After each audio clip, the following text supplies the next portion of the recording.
Here are the big F1 storylines you need to be following for this weekend's iconic F1 Italian Grand Prix at Monza.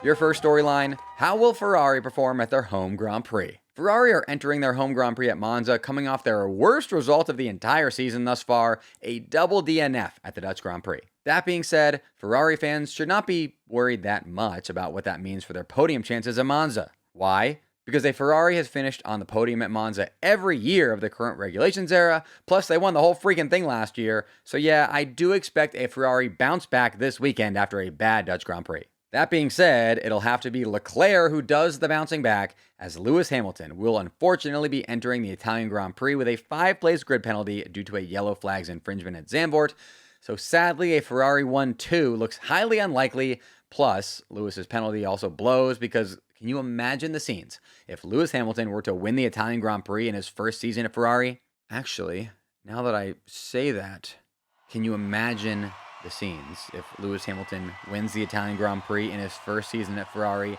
despite a 5-place grid penalty? I know what I'm rooting for this weekend, people, and it's that.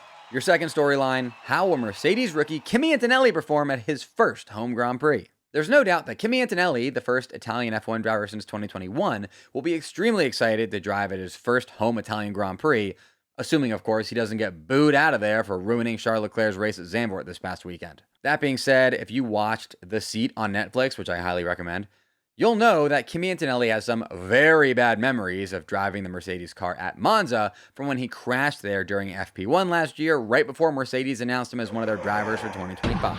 On top of those bad memories, Kimi Antonelli is also currently in the worst form of his short F1 career, with just 1 point in the last 5 Grand Prix.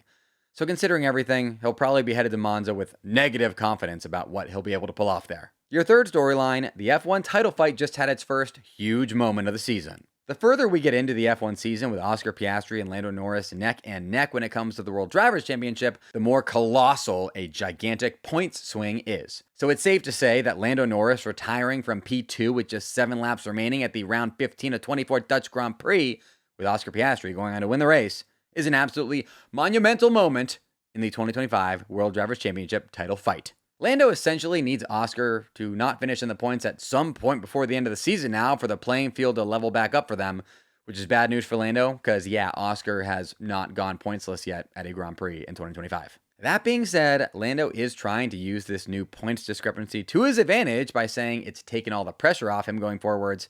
And as a driver known to sometimes falter under pressure, I could see that mindset benefiting Lando in the long run.